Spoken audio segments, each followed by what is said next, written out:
Hello everyone, and welcome to Juno New Origins. This game is about building rockets and crashing them, building them and making them fly very well. And today I'm going to be going to Mars. Now this is going to be a challenge for me because I don't really know what I'm doing. In fact, I've never landed on a different planet in this game. So it's going to be a lot of trial and error, that's for sure. Anyway, let's get right into it. Okay, if we're going to land on Mars, I'm going to need a rocket to actually get to Mars. So I'm going to start with this. It's very simple. It's literally two stages. So two fuel tanks with some boosters which can separate, and that is it. It's very basic. I'm now going to modify this and upgrade it to get me to Mars. But this is my base, my beginning layer, my foundation for the rocket, basically. Okay, first step is to put some rocket boosters onto the side of it. It needs to be quite powerful. It needs to get up into orbit relatively quickly, and it also needs to haul very heavy payload, such as landing craft, I suppose you can call it. Yeah, landing stuff. Landing pod, that's the word. Anyway, let's give this a try. Okay, here we are at the launch pad. It's a little bit wonky, but don't worry about it. I'll fix that later. Anyway, let's see if this works. Um. Wait. Okay, wait a minute.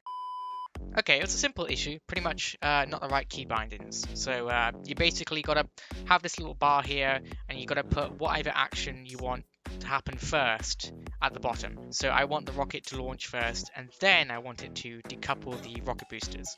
Anyway, let's try this again. Here we go.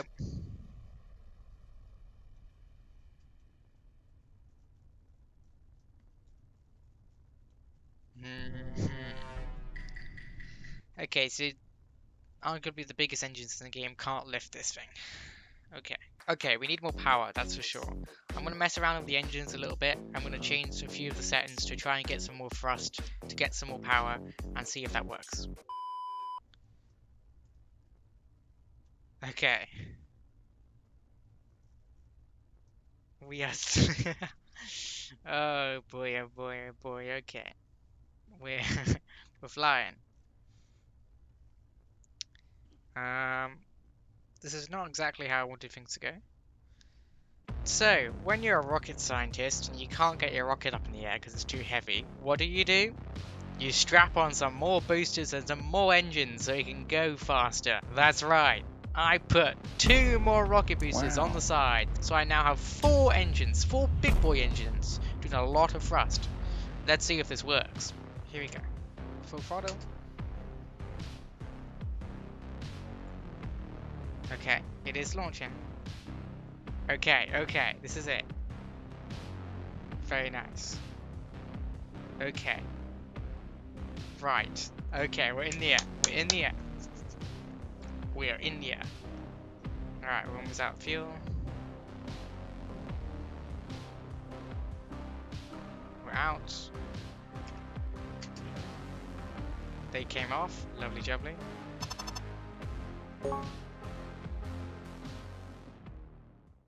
Well, there you go. That went quite well. Well, moving on. I'm gonna keep on upgrading the rocket. And here we are. As you can see, I've been working on this, and as you can see, it looks a lot better than before. And I've added another stage. We have the first stage down here, of course, and then the second stage, and then the new stage which I added, which is the third stage. And as you can see, these little two boxes here are actually solar panels, which pop out, which is very cool. I'm going to do a quick test flight because obviously it could explode. It could be too heavy again. I don't know. We'll see. All right, let's launch this. Okay, so far so good. It's launching, which is good. So it isn't too heavy, which is nice. Click to recenter your camera. Oh, there you go. This is going quite well so far. Nothing has exploded, which is very, very good. This rocket is definitely looking a lot better. Alright, there we go. And then I'm gonna detach the boosters. And now I'm gonna full throttle, and there we go. Lovely jubbly. It's working well so far. I'm just literally going straight up in the air. I'm not going to do any fancy orbital maneuvers and anything like that. I'm just simply going straight up in the air, to test this out, see if it works. Okay, there we go. Detach the first stage. Now we have the second stage now. Here we go. Alright, here we go. Detach. Uh-oh. Yeah, something's not right here. Oh, I just realized. I just realized what's going on here. I forgot to add the command chip, I suppose you call it, the command chip to the upper stage. A command chip and command pod are basically the brain of the rocket. If you don't have one, you can't control it. And if you have one the first stage and your first stage separates, and now you want to use your second stage and third stage, you can't do that unless you have the command pod or command chip attached to the other stage. For example, here my rocket has the command chip stuck to the first stage, so when that booster separates now, I will no longer have control of the stages which I actually want control of now, because I don't want to be controlling this booster because it's completely out of fuel. There's nothing to, I don't need anything to do with it now. I want to be controlling the stage which just separated, the new stage. So to fix that, you basically put the command pod or command chip in this case at the very tip top of the ship. So basically the moral of the story is put your command chips at the very, very top of the ship. Alright, let's try this again.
Okay, well that went quite well actually, so that's nice.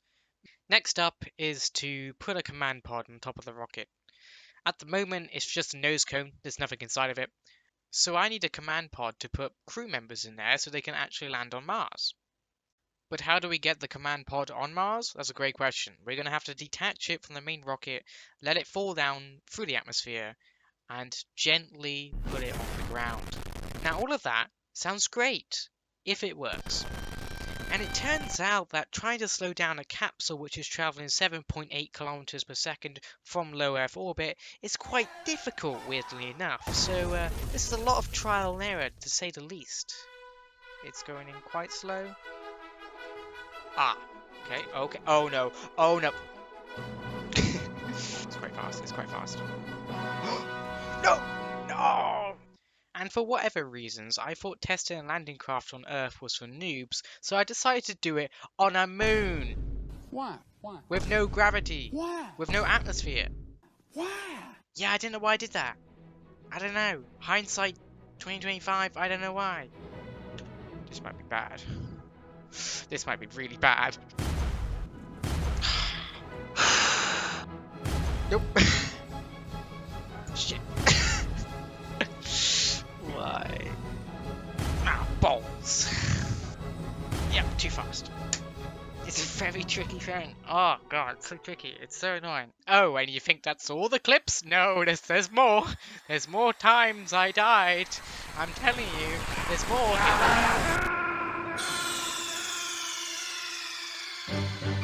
Snake, are you okay? Snake? Snake!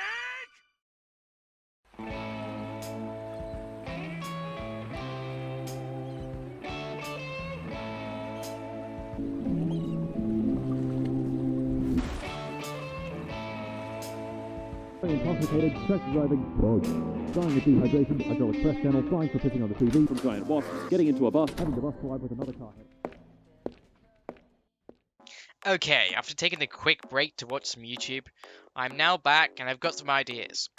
Now, as you can see in some of the clips, the landing craft changes quite drastically in how it works and how it looks. In the first few clips, it's just a small little command capsule, and then in the later clips when I'm trying to land on that moon, it's a bit more bigger, it has landing legs, it has some boosters, yeah.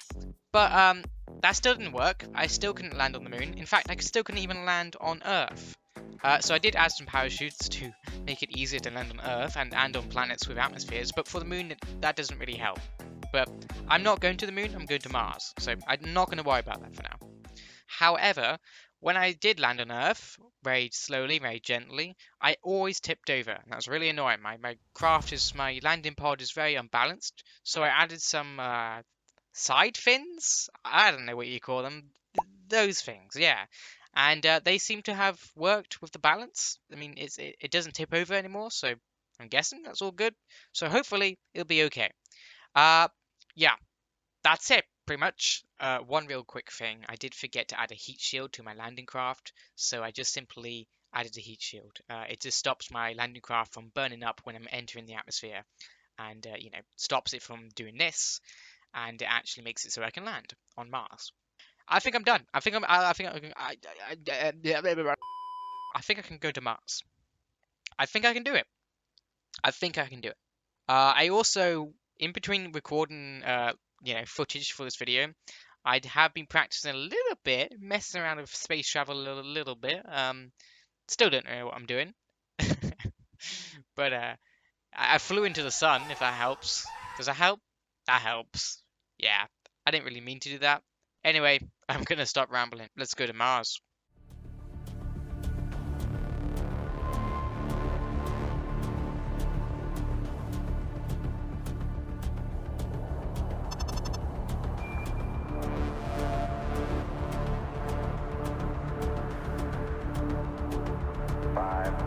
Attention all flight crew members, this is the final go, no go poll for operations.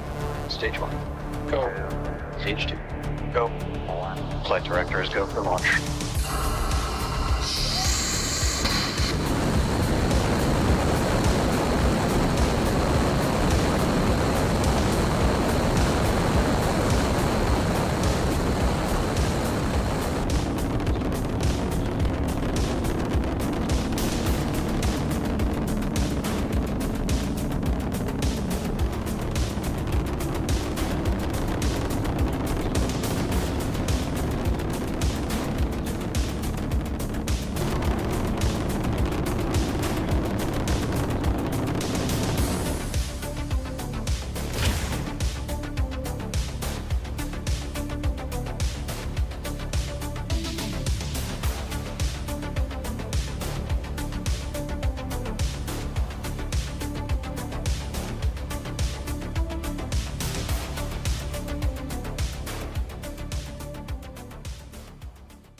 Alright, I launched, that's all good. Now I'm currently in the solar system and I need to actually get to Mars. Now that was actually a lot more trickier than I expected because I didn't really know how spaceflight kind of worked, but eventually I did get it after a lot of trial and error.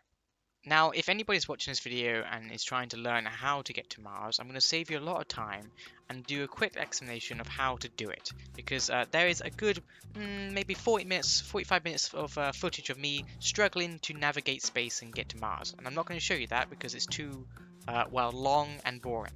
But I'm going to show you quickly how I did it, basically. How I did it successfully. Okay, the first thing I did was launch my rocket. I launched it straight up into the sky, so I didn't do any fancy orbital maneuvers or anything like that. I literally just launched it straight up. Then I watched my trajectory line get longer and longer until it made a lovely circle around the solar system. That red circle there is my trajectory. Then I sped up time a little bit to get my spacecraft away from the planet. Then I'm going to create a planned burn node by hovering over my trajectory line, pressing the little plus sign there, and then clicking planned burn here. Once you've done that and it's still selected, go to the right hand side of your screen and toggle flight info panel. Then press the little booster icon. This toggles the spacecraft to auto burn when you get to the node, which basically automatically turns on your engines for you, so you don't have to do that. Next, while you still have everything open and everything selected, go to the planet you're trying to land on. In this case it's Celero or Celero. Left click on the planet and select it. Then go back to your flight info panel and press the little box there which says set current target. Once you've done that, you'll see on the map there will be a white rocket and a white little outline of a planet. You want them two to meet and turn green.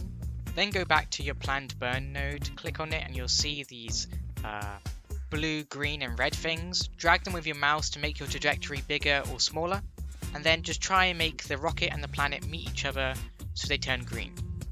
Them turning green means your rocket is now in the trajectory of that planet. Then I'm going to go back to the flight info panel and press warp player craft to next node. That will speed up time and it will start the burn. Now just let that little burn time bar fill up. Then once it's done, simply speed up time by using the time controls on the top right until you get very, very close to the planet. Okay, as you can see, we're very close now. So I'm going to click on my trajectory line here. I'm going to place another planned burn here. I'm going to use the controls again to try and make the line directly hit Mars or whatever planet you're trying to land on. So this can be a little bit finicky. Now line up your trajectory line with Mars. You know when it's lined up when you see a little explosion symbol or icon. That's fine, don't worry about that. Okay, you want to go back to the flight info panel and do the same thing we did in the last few steps. You want to have the boosters turn on automatically when you reach the node, and then you're going to speed up time. And there you go. Let the bar fill up. Okay, now we're going to simply speed up time, and as you can see, we're pretty much at Mars, and we're going straight for it. Now landing is quite difficult. I would recommend quick saving here, and then just keep on practicing. Now, big disclaimer here, this is a very scuffed way of doing it. I'm sure you're supposed to orbit Mars first and do all of that stuff, but this is how I did it, and this is how I got there. There's a really good video on YouTube on how to get to Mars in this game, which I'll post on the screen here. Check out this video if you really want a more in-depth and more professional way of actually trying to do it. But this is just the way how I did it, and it did work, but yeah, it was a bit scuffed. Okay, now I'm going to cut to the real footage of me landing on Mars for the first time. Now the clip you're about to see was my 4th attempt to land on Mars.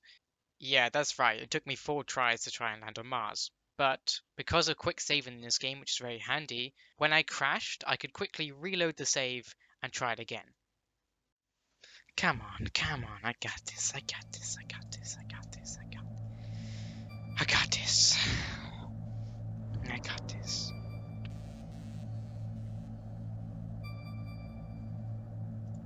Get out of there.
Come on, come on, come on.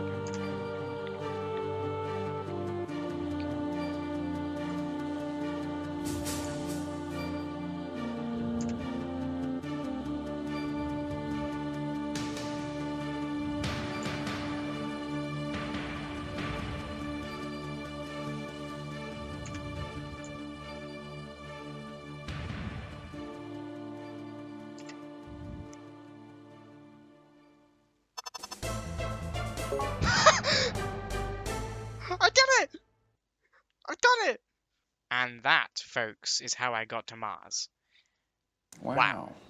Now, I know this video is dragging on a little bit, so I'll keep this short, but yeah, it was real fun. Took me a while, but I'm glad I did it. There you go. Well, that's it, folks. Thank you for watching.